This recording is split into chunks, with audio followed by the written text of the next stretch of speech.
அன்பார்ந்த தோழர்களே, என் உயிரின் உயிரான விடுதலை சிறுத்தைகளே, அனைவருக்கும் வணக்கம். ராஜீவ்காந்தி மருத்துவமனையில் அனுமதிக்கப்பட்டிருக்கிற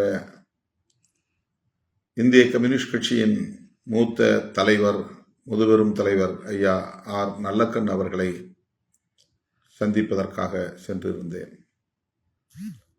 அவர் மிகவும் உடல் நலிவுற்று உயிருக்கு போராடும் நிலையில் சிகிச்சை பெற்று வருகிறார். அவரை பார்க்க சென்ற சூழலில் 10 மணிக்கு நான் முகநூல் நேரலைக்கு வருவதாக கூறியிருந்தும் உரிய நேரத்தில் வர இயலவில்லை. அதற்காக வருந்துகிறேன். நாளை காலை நேரலையில் சந்திக்கலாம் என்ற அறிவிப்பு செய்யப்பட்டிருந்தது. என்றாலும் கூட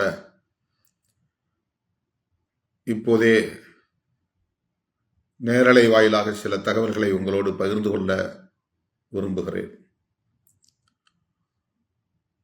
தேர்தலுக்கு மிக குறுகிய கால இடைவெளி உள்ளது. திமுக தலைமையிலான கூட்டணியில் பேச்சுவார்த்தை தொடங்கிவிட்டது. இன்னும் ஓரிரு நாட்களில் விடுதலை சிறுத்தைகளுக்கும் அழைப்பு வரும். எத்தனை தொகுதிகள், எந்தெந்த தொகுதிகள் என்பது குறித்த முடிவுகள் பேச்சுவார்த்தையில் இறுதி செய்யப்படும். அதன் பின்னர் வேட்பாளர்கள் தேர்வு, தேர்தல் பிரச்சாரம் என்று நாம் தேர்தல் களத்தில் தீவிரமாக ஈடுபடும் நிலை உருவாகும். இந்த சூழலில் கட்சியின் மறுசீரமைப்பு நடவடிக்கையில் மாவட்ட நிர்வாகத்தை முழுமைப்படுத்த வேண்டியது மிக மிக அவசர தேவையாக உள்ளது. 234 தொகுதிகளுக்கு மாவட்ட செயலாளர்களை நியமித்து விட்டோம். அது எவ்வளவு பெரிய பாடு என்பது உடனிருந்த தோழர்களால் மட்டும்தான் உணர முடியும். 22,000 விண்ணப்பங்கள். அதில் மாவட்ட நிர்வாகத்திற்கு மட்டும் ஆயிரக்கணக்கான தோழர்கள் கடுமையான போட்டியை உருவாக்கும் வகையில் விண்ணப்பம் செய்திருந்தார்கள். அவ்வளவு விண்ணப்பங்களையும் தனியே சீர்தூக்கி பார்த்து 234 பேரை தேர்வு செய்து அறிவித்து விட்டோம். ஆனால் இந்த மாவட்ட செயலாளரோடு இணைந்து செயலாற்ற வேண்டிய மாவட்ட நிர்வாகிகளை முழுமையாக இன்னும் அறிவிக்கவில்லை. அந்த பணிகளை நிறைவு செய்வதற்காகத்தான் அடுத்த கட்டமாக மண்டல பொறுப்பாளர்களை அறிவித்தோம். மண்டல பொறுப்பாளர்களும் மாவட்ட செயலாளர்களும் இணைந்து மாவட்ட நிர்வாகத்துக்கு யார் யார் என்பதை பரிந்துரை செய்ய வேண்டும் என்று கேட்டிருந்தேன். ஜனவரி 26ஆம் தேதி என்று கருதுகிறேன் மண்டல பொறுப்பாளர்கள் கூட்டம் தலைமையகத்தில் நடைபெற்றது. மண்டல செயலாளர்கள், மண்டல துணை செயலாளர்கள் என்ன செய்ய வேண்டும் என்பது குறித்து 1.5 மணி நேரம் நான் உரையாற்றினேன். இப்போது பிப்ரவரி 26 நெருங்கிவிட்டது. 1 மாத காலம் கடந்து விட்டது. 30 அல்லது 35 மாவட்டங்களில் இருந்து மட்டும்தான் ஒன்றியம், நகரம், பேரூர் ஆகியவற்றுக்கான பொறுப்பாளர் பட்டியல், மாவட்ட நிர்வாகத்திற்கு எஞ்சிய பொறுப்புகளுக்கான பரிந்துரை ஆகியவற்றை வழங்கி,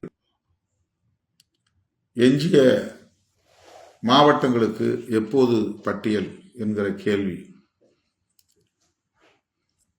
இயக்கத் தோழர்கள் நாள்தோறும் என்னை ஆயிரக்கணக்கிலே வந்து சந்திக்கிறார்கள்.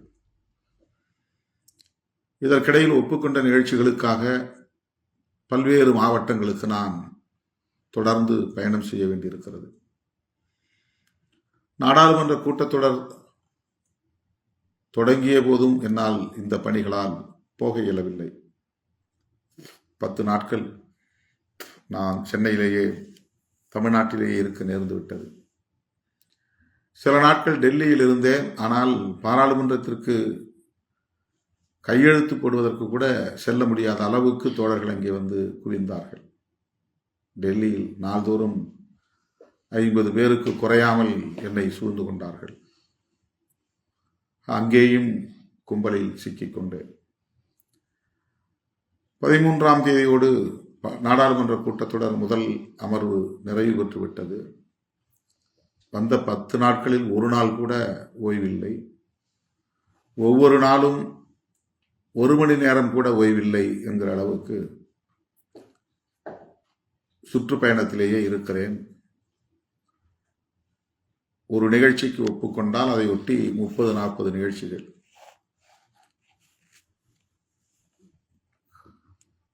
காலமெல்லாம் இதை திரும்ப திரும்ப சொல்லி பார்த்திருக்கிறேன். ஒரு நிகழ்ச்சிக்கு ஒப்புக்கொண்டால் அதை ஒட்டி அடுத்தடுத்து ஏராளமான நிகழ்ச்சிகளை நீங்கள் ஏற்பாடு செய்வது ஒரு அமைப்புக்கு வலிமை சேர்க்காது. ஒப்புக்கொண்ட பிற நிகழ்ச்சிகளுக்கு செல்ல முடியாத நிலை.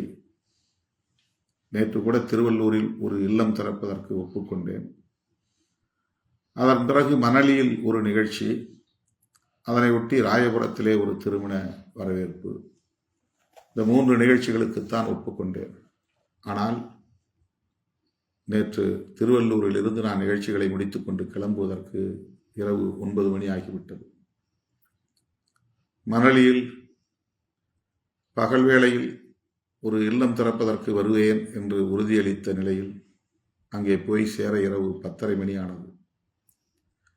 ராயபுரத்தில் நம்முடைய கட்சியின் மூத்த பொறுப்பாளர் சேரன் அவர்களின் மகள் திருமண வரவேற்பு.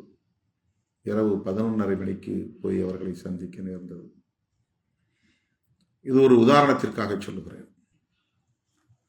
அதன் பிறகு 12:30 மணிக்கு நான் வேளச்சேரிக்கு வந்தால் அங்கே 30 பேருக்கு மேல் காத்திருந்தார்கள். இப்படி ஒவ்வொரு நாளும் கட்சி பணிகளில் கவனம் செலுத்த முடியாத நிலை.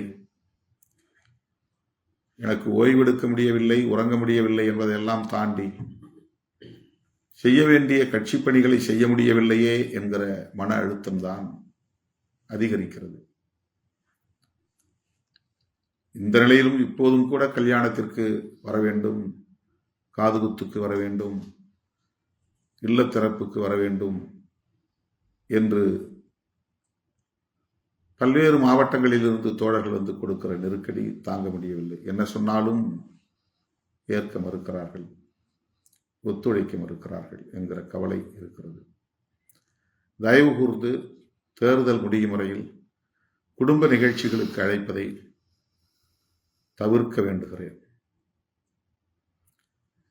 மண்டல பொறுப்பாளர்கள் மாவட்ட செயலாளர்களோடு, அங்குள்ள முன்னணி பொறுப்பாளர்களோடு கலந்து பேசி மாவட்ட நிர்வாகத்திற்கான பெயர் பட்டியலை பரிந்துரைக்க வேண்டும்.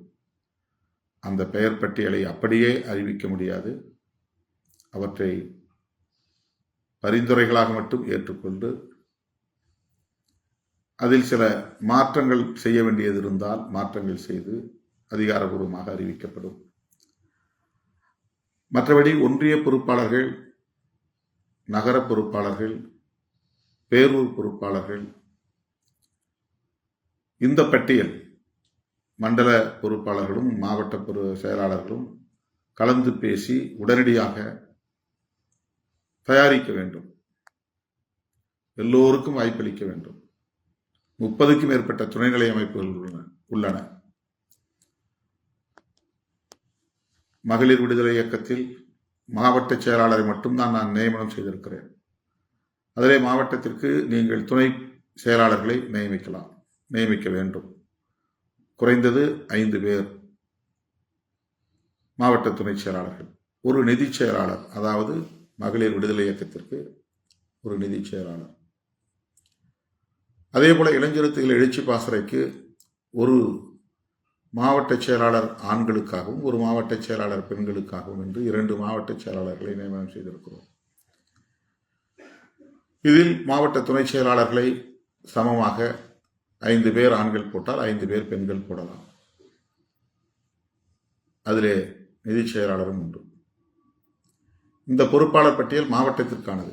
இவை அல்லாமல் ஒன்றியம் நகரத்திற்கும் இதே கணக்கில் ஒன்றிய செயலாளர், ஒன்றிய துணை செயலாளர்கள், நகர செயலாளர், நகர துணை செயலாளர்கள், பேரூர் செயலாளர், பேரூர் துணை செயலாளர்கள், ஒவ்வொரு அணிக்கும் இளைஞர் எழுச்சி பாசறை, மகளிர் விடுதலை இயக்கம், தொழிலாளர் விடுதலை முன்னணியில் அமைப்பு சார் முன்னணி, அமைப்பு சாரா முன்னணி, அதே போல மாவட்ட செயலாளர், மாவட்ட துணை செயலாளர்கள், மாவட்ட நிதி செயலாளர் உட்பட பொறுப்பாளர்களை நியமனம் செய்ய வேண்டும்.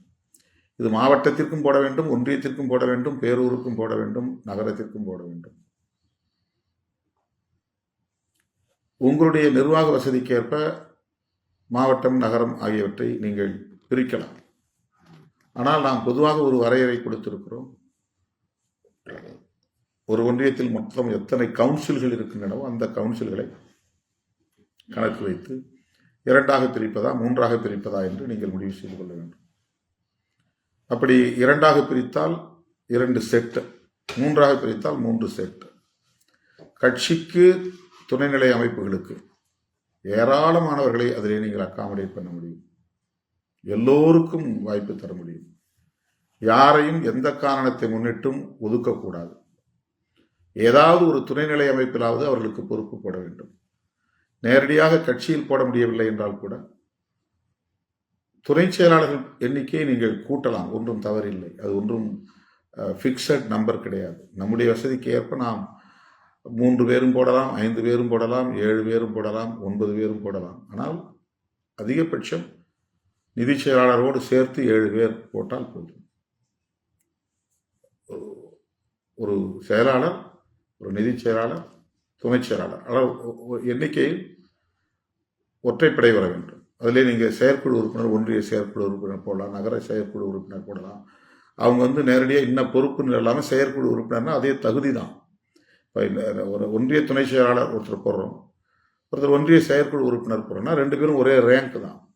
அந்த செயற்குழுக்குள்ளே வந்துடுறாங்க, அவங்க இந்த நிர்வாகத்துக்குள்ளே வந்துடுறாங்க.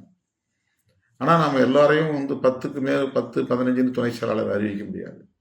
அதனால் 5 துணை செயலாளர் அறிவிக்கிறோம்னா ஒரு 3 செயற்குழு, ஒன்றிய செயற்குழு உறுப்பினர் போடலாம், அல்லது ஒரு 3 நிர்வாகக்குழு உறுப்பினர் போடலாம்.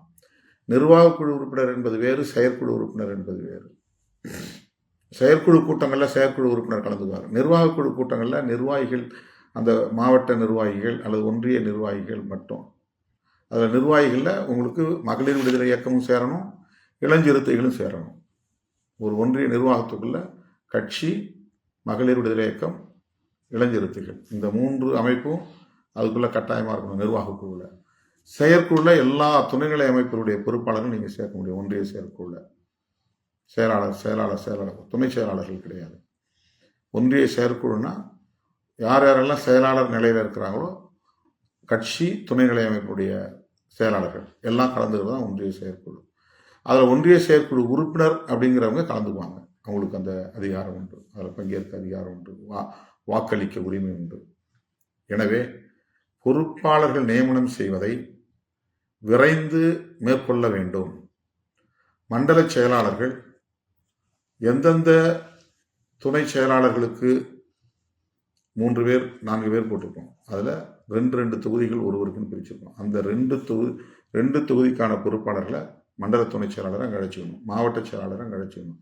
மண்டல செயலாளர், அந்த 2 தொகுதிக்கான மண்டல துணை செயலாளர், அங்கே இருக்கக்கூடிய மாவட்ட செயலாளர், அதில் பொது நிர்வாகத்தில் இருக்கிறவரும் உங்களுக்கு வந்துடுவார். இந்த 5 பேர் நீங்கள் உட்கார்ந்து உடனடியாக இந்த பட்டியலை தயார் பண்ணணும். ஒரே ஒரு நபர் கூட நீங்கள் விண்ணப்பம் செஞ்சால் கூட மிஸ் பண்ணிடக்கூடாது. அவங்களுக்கு கட்சியில் கொடுக்க முடியும்னா உங்களுக்கு இதில் நேரடியாக இந்த துணைநிலை அமைப்பில் கொடுக்குறோம். இந்த இளஞ்சிறுத்தைகளில் மட்டும்தான் வயசு ஒரு வரம்பு வச்சுருக்குறோம். 45 வயசுக்கு கீழே இருக்கிறவங்கள மாவட்ட நிர்வாகம், 35 வயசு கீழே இருக்கிறவங்கள ஒன்றிய நிர்வாகம், இந்த மாதிரி பண்ணணும். மற்ற எந்த அணிக்கும் வயது வரம்பு கிடையாது. இளஞ்சிறுத்தைகளில் மாநில பொறுப்புக்கு 50லிருந்து 51 வயசு அவங்களுக்கு மாநில பொறுப்பு நாங்கள் கொடுக்குறோம். மாவட்ட பொறுப்புனாக்க 45, 45க்கும் கீழே. ஒன்றிய நகரம்னா 35, 35க்கும் கீழே. இப்படி அவங்களுக்கு மட்டும் வயசை பார்த்து நீங்கள் போடணும். புதுசாக எந்த பொறுப்புலையும் இல்லாதவங்க வந்தாங்கன்னா அவங்கள செயற்குழு உறுப்பினராக போடலாம். மாவட்ட நிர்வாகத்தில் ஏதோ ஒரு துணைநிலை அமைப்பிலேயோ கட்சியிலேயோ இருக்கிறாங்கன்னா அவங்கள போய் நிர்வாகக்குழு செயற்குழுன்னு போடக்கூடாது. அவங்களுக்கு வேறு ஏதாவது துணைநிலை அமைப்பில் ஒரு பொறுப்பு போடலாம். மாவட்ட துணையோ அல்லது ஒன்றிய துணையோ அல்லது நகர துணையோ அந்த மாதிரி அந்த ஏற்கனவே பொறுப்புகளில் இருந்தவங்கள. ஒரு மாவட்ட பொறுப்பு இளைஞரத்தில் இருந்தார், அவரை போய் நீங்கள் துணை செயலாளர் போடலாம், மாவட்ட துணை செயலாளரை, அல்லது நிர்வாகக்குழு உறுப்பினர் அவருக்கு ஓகேன்னா போடலாம். இல்லைன்னா அவருக்கு வந்து அந்த நிர்வாகக்குழு செயற்குழு போடக்கூடாது. மாவட்ட நிர்வாகக்குழு மாவட்ட செயற்குழு நீங்கள் ஒன்றிய செயலாளர்களாக இருந்தவங்கள அல்லது ஒன்றிய துணை செயலாளர்களாக இருந்தவங்கள, துணைநிலை அமைப்புகளில் ஒன்றிய பொறுப்புகளில் இருந்தவங்கள நீங்கள் ப்ரமோட் பண்ணி மேலே அனுப்பலாம். செயற்குழு உறுப்பினர்கள் எல்லா மாவட்டத்திலையும் போடணும். இப்போ நான் நிர்வாகக்குழு உறுப்பினர்கள் தான் 3 பேர் போட்டிருக்கோம். செயற்குழு உறுப்பினர்கள் அந்த மாவட்ட செயற்குழு உறுப்பினர்கள் 5 பேர்லேருந்து 9 பேர் வரையிலும் போடலாம். மினிமம் 5, அதிகபட்சம் 9. இந்த பட்டியலை உடனடியாக நீங்கள் அனுப்ப வேண்டும். மாவட்ட செயலாளருடைய ரப்பர் ஸ்டாம்ப் இருக்கணும், மண்டல செயலாளருடைய ரப்பர் ஸ்டாம்ப் இருக்கணும். அதில் அப்புறம் நான் தலைவருங்கிற அழைப்பில் அதில் நான் கையெழுத்து போடுவேன். இது வந்து என்னுடைய ஃபேஸ்புக்கில் வெளியிடப்படும். நீங்கள் உங்கள் ஃபேஸ்புக்கில் வாட்ஸ்அப்பில் நீங்கள் அதை ஷேர் பண்ணிக்கலாம். அவங்களுக்கு யார் சம்மந்தப்பட்டாங்களோ அவங்களுக்கெல்லாம் சான்றிதழ் நம்ம பின்னால் பொறுமையாக கொடுக்க போகிறோம். சான்றிதழ் ரெடி ஆகிட்டுருது. அதை மண்டல செயலாளர்கிட்ட கொடுத்து ஒப்படைப்போம். அவங்க எழுதி கையெழுத்து போட்டு கொடுத்துட வேண்டியதான். மண்டல செயலாளர்கள் அந்த பொறுப்புக்கான சான்றிதழை நீங்கள் எப்போ வேணாலும் அவங்களுக்கு நீங்கள் கொடுத்துடலாம். ஆகவே 234 தொகுதிகளுக்கும் நான் இனிமேல் உட்கார்ந்து இந்த டேஷ்போர்டை ஓப்பன் பண்ணி ஒவ்வொரு விண்ணப்பமாக நான் சீராய்வு செய்து மாவட்ட நிர்வாகத்தை பண்ணணும்னா எனக்கு 3 மாதம் பிடிக்கும். ஏற்கனவே நவம்பர் மாதம் 7ஆம் தேதி ஆரம்பித்து டிசம்பர் மாதம் 6ஆம் தேதி தான் முதல் பட்டியல் வெளியிட்டோம். அதுக்கப்புறம் ஜனவரி மாதத்தில் ஒரு பட்டியல், மண்டல பொறுப்பு பட்டியல் வெளியிட்டோம். இடையில வந்து ஒரு நாள் கூட ஓய்வு இல்லைங்கிறது தான் பிரச்சனை. சென்னையில் தங்கினாலும் ஒரு நாளைக்கு 1000 பேரை சந்திக்க வேண்டியதாக இருக்குது. வெளியில் டூர் போனாலும் ஒரு மணி நேரம் கூட இடைவெளி இல்லை. இந்த மாதிரியான சூழலில் தேர்தலுக்கு இன்னும் ஒரு வாரம் தான் இந்த வேலையில் நான் கவனம் செலுத்த முடியும். அதுக்கப்புறம் பேச்சுவார்த்தை, தொகுதி பங்கீடு, தொகுதி அடையாளம் காணுதல், அப்புறம் வேட்பாளர் தேர்வு, அதன் பிறகு நிதி திரட்டுவது, அப்புறம் பிரச்சாரம் செய்வது, அப்படியே கடகடன்னு நாள் ஓடிடும், எலெக்ஷன் வந்துடும். எனவே மண்டல பொறுப்பாளர்களுக்கு என்ன வேலை என்று கேட்டவர்களுக்கு இப்போது சொல்லுகிறேன், உங்களுக்குத்தான் இதில் பெரிய வேலை இருக்கிறது. மாவட்ட செயலாளர்களை விடாமல் விரட்டி பிடித்து அவர்களிடம் உட்கார்ந்து 1 மணி நேரம் 2 மணி நேரத்துக்குள்ள நீங்கள் இந்த பொறுப்பெல்லாம் போட்டுற முடியும். யார் யார் விண்ணப்பம் செஞ்சுருக்காங்க அவங்களுக்கு தெரியலன்னா உங்களுக்கு வந்து மாவட்ட வாரியாக வாட்ஸ்அப்பில் அந்தந்த மாவட்டத்திற்குரிய ஒன்றிய பொறுப்பாளர்கள் பட்டியல் நம்முடைய சமூக ஊடக மாநில செயலாளர் சஜன் அவர்கள் அதை ஏற்கனவே டிஜிட்டைஸ் பண்ணி வச்சுருக்கிறதுனால உங்களுக்கு PDF ஃபார்மில் உடனே அனுப்பிச்சிடுவார். நீங்கள் அதில் பார்க்கலாம் அந்த பேர் யார் என்னென்ன பொறுப்பு விண்ணப்பம் செஞ்சுருக்கிறாங்க, அதில் யாருக்கு நம்ம சீனியருக்கு இப்போது வாய்ப்பு கொடுக்கலாம், அடுத்து புதுசாக இருக்கவங்களுக்கு யாருக்கு வாய்ப்பு கொடுக்கலாம். ஒரே ஆளாக பழைய பொறுப்புலேயே திரும்ப போடக்கூடாது. தொகுதி செயலாளர் இருந்தவரையே திரும்ப தொகுதி செயலாளர் போடுறது அப்படிங்கிறது தான் புது ஆட்களுக்கு நம்ம வாய்ப்பு கொடுக்க முடியாமல் போயிடும். அவங்கள எல்லாத்தையும் வந்து எலிவேட் பண்ணி நீங்கள் இன்னும் மேல் பொறுப்புக்கு அனுப்பணும். மாவட்ட பொறுப்புகளுக்கு, மாநில பொறுப்புகளுக்கு, துணையாக இருந்தவங்களுக்கு கீ போஸ்ட்டுக்கு அனுப்பிச்சிடணும். இந்த மாதிரி ஒன்றிய லெவலில் இருக்கிற ஒன்றிய செயலாளர் 20 வருஷம் 25 வருஷம் ஒரே இடத்துல ஒரே ஆள் இருக்கிறாங்கன்னா அவங்கள கட்டாயமாக நீங்கள் மாற்றணும். ஒன்றிய செயலாளரை பூரா தூக்கி எலிவேட் பண்ணி மேலே கொண்டுட்டு வரணும். அங்கே வந்து புதிய ஆட்கள் நீங்கள் போடணும். ஒன்றிய துணை செயலாளருக்கு எந்த கணக்கும் இல்லை. ஒரு ஒன்றியத்தை வந்து நீங்கள் 15 கவுன்சிலில் வந்து ஒரு ஒன்றிய செயலாளர் போனீங்கன்னா அந்த ஒரு கவுன்சிலுக்கு ஒரு துணை செயலாளர் நீங்கள் போடலாம். ஒன்றிய துணை செயலாளர் 10 பேர் கூட இருக்கலாம், 15 பேர் கூட இருக்கலாம். இப்போ ஒரு ஒன்றியம் 30 வார்டு இருக்குன்னு வச்சுங்க. அதை நீங்கள் 2ஆக பிரிக்கிறீங்க அல்லது 3ஆக பிரிக்கிறீங்க, 3ன்னு வச்சுங்க. 10 வார்டுக்கு ஒரு ஒன்றிய செயலாளர் போடுறீங்கன்னா அந்த ஒன்றிய செயலாளருக்கு கீழே ஒருத்தரை நீங்கள் கட்சியினாக்க பொருளாளர், ஒன்றிய பொருளாளர்னு ஒருத்தர் போடணும் கட்டாயமாக. அதுக்கு கீழே துணை செயலாளர். ஒரு கவுன்சிலுக்கு ஒருத்தர் போடலாம் நீங்கள், ஒரு துணை செயலாளர். 10 கவுன்சில்னா 10 வார்டுனா 10 துணை செயலாளர். ஒரு கவுன்சிலுக்கு ஒரு துணை செயலாளர். அதில் எந்த நம்பர் ரெஸ்ட்ரிக்ஷனும் கிடையாது. 3 பேர் தான் போடணும், 5 பேர் தான் போடணும்னு கிடையாது. ஒன்றியத்தில் நகரத்துலேயும் அது மாதிரி 25 வார்டு இருக்குது. 25 வார்டை நீங்கள் 2ஆக பிரிக்கிறீங்க. அது 2ஆக பிரிக்கிறதுல வந்து 2 பேரை நகர செயலாளராக போடுறீங்கன்னா நகர பொருளாளர் ஒரு ஆளை போடலாம், நகர செயலாளர் ஒரு ஆள் போடலாம். நகர துணை செயலாளர் எத்தனை வார்டு இருக்கோ அத்தனை வார்டுக்கு ஒரு நகர துணை செயலாளர் போடலாம். அந்த மாதிரி நீங்கள் இப்போ ஒரு ஒரு வார்டுக்கு 2 துணை செயலாளர் போடுறதுனாலும் போடலாம். அது வந்து சில இடங்களில் வந்து 2 காலனி தான் இருக்குது, மற்ற ஏரியாலாம் நமக்கு வந்து ஆட்கள் போட முடியாது. தலித்துடைய குடியிருப்பு ஒரு வார்டு தான் இந்த பக்கம், அந்த பக்கம் ஒரு வார்டு தான் இருக்குது, 2 வார்டு தான் இருக்குது, அல்லது 3 வார்டு தான் இருக்குது. அதில் என்ன பண்ணுறது அப்படின்னா, ஒரு வார்டில் 2 பேர் கூட நீங்கள் வந்து துணை செயலாளர் போடலாம். இதெல்லாம் நம்முடைய வசதிக்கு தகுந்த மாதிரி நம்ம எடுத்துக்கிற முடிவு. இந்த பொறுப்புகள் அனைத்தையும் மண்டல பொறுப்பாளர்கள், அதாவது மண்டல செயலாளர், மாவட்ட செயலாளர், நீங்கள் தான் முடிவு பண்ணணும். அதில் நான் என்டாஸ் பண்ணி கையெழுத்து போடணும். இதை நீங்கள் காலதாமதம் பண்ணக்கூடாது. ஒருத்தர் கூட பொறுப்பு இல்லை என்கிற நிலை வரக்கூடாது. எல்லாருக்கும் நம்ம போடலாம். எத்தனை துணைநிலை அமைப்புகள் இருக்கின்றன என்கிற பட்டியலையும் உங்களுக்கு வாட்ஸ்அப்பில் அனுப்பிச்சுவாங்க. நாளைக்கே 234 தொகுதி, அப்புறம் மண்டல பொறுப்பாளர்கள் அத்தனை பேரையும் ஒன்றா சேர்த்து ஒரே வாட்ஸ்அப் குரூப் ஒன்று ஓப்பன் பண்ணிவிட்டு அதில் உங்களுக்கு இந்த டீட்டெயில்ஸ் முழுக்க போட்டுருவாங்க. எத்தனை துணைநிலை அமைப்புகள் இருக்குது அப்படிங்கிற டீட்டெயில்ஸ், ஒரு மாவட்டத்தில் என்னென்ன பொறுப்புகள் நீங்கள் நியமனம் செய்யணும் அப்படிங்கிறதுக்கான ஒரு ஃபார்மேட், அதை ரெடி பண்ணி உங்களுக்கு வாட்ஸ்அப்பில் போட்டுருவோம். அதை உடனடியாக நீங்கள் நடைமுறைப்படுத்த வேண்டும் என்று உங்களை கேட்டுக்கொள்கிறேன். இரண்டாவது முக்கிய தகவல் BLA 2 பூத் லெவல் ஏஜென்ட். 234 பேரும் BLA 1 பூத் லெவல் ஏஜென்ட் 1, வாக்குச்சாவடி முகவர் 1. இப்போ 2ஆம் நிலை வாக்குச்சாவடி முகவரை நீங்கள் தான் நியமிக்கணும். இதை நான் நியமிக்க முடியாது. உங்களை நான் போட்டது எதுக்குன்னா, நீங்கள் வந்து 2வது முகவரை போடுறதுக்காக. அதை வந்து ஏற்கனவே நம்ம கொடுத்துருக்கணும், இன்னும் நம்ம கொடுக்கல. அதை தாமதப்படுத்தக்கூடாது. விரைவாக மண்டல செயலாளர்கள், மண்டல துணை செயலாளர்கள் உங்களுக்குரிய அந்தந்த பகுதிக்கு சென்று மாவட்ட செயலாளர்களை சந்தித்து ஒவ்வொரு பூத்துக்கும் அந்த பூத் லிஸ்ட், அந்த எலெக்ஷன் கமிஷன் ஆஃப் இந்தியாவோட போர்ட்டலில் போய் ஒரு கம்ப்யூட்டர் சென்டரில் கேட்டால் கூட, அல்லது இந்த சர்வீஸ் சென்டர் இருக்கும், அங்கே போய் கேட்டால் கூட, அல்லது உங்களுக்கு ஆப்லேயே உங்கள் மொபைல்லையே எடுக்க முடியும்னா கூட எடுத்துடலாம். எலெக்ஷன் கமிஷன் ஆஃப் இந்தியாவில் போய் நீங்கள் போர்ட்டல் பார்த்தீங்கன்னா, அந்த போர்ட்டலில் BLA 2 ஃபார்ம் வேணும் அப்படின்னு சொன்னால் ஃபார்ம் எடுத்துடலாம். உங்கள் சட்டமன்ற தொகுதிக்குள்ளே எத்தனை பூத் லிஸ்ட் இருக்குன்னு கேட்டிங்கன்னா, அந்த பூத் லிஸ்ட்டு கொடுத்துருவான். அந்த பூத் லிஸ்ட்டில் ஒரு ஸ்கூலில் 4 பூத் இருக்கும், 2 பூத் இருக்கும், 3 பூத் இருக்கும். ஒரு ஸ்கூலில் எத்தனை பூத் இருக்கோ அந்த பூத்து ஒரு பூத்து ஒரு பூத்துக்கு ஒரு முகவரை போடும், ஒரு BLA 2. அதுக்கு பிறகு BL committee, booth level committee வேறு போடணும். இதெல்லாம் மண்டல செயலாளர்களும் மாவட்ட செயலாளர்களும் சேர்ந்து பண்ண வேண்டிய வேலை, மிக முக்கியமான வேலை. மண்டல பொறுப்பாளர்களும் மாவட்ட பொறுப்பாளர்களும். எனவே 2வது முக்கியமான பணி BLA 2 நியமனம் செய்து மாவட்ட ஆட்சித் தலைவருக்கு ஓரிரு நாட்களுக்குள்ளாக கொண்டு போய் சேர்க்க வேண்டும். அதை டிலே பண்ணக்கூடாது. அது ரொம்ப ரொம்ப முக்கியம். இந்த 2 செய்திகளையும் உங்களோடு பகிர்ந்து கொள்வதற்காகத்தான் இந்த நள்ளிரவில் முகநூல் நேரலையில் உங்களை சந்தித்தேன். அடுத்து வேறு சில தகவல்களையும் நாளை அல்லது நாளை மறுநாள் உங்களோடு பகிர்ந்து கொள்வேன். நன்றி, வணக்கம்.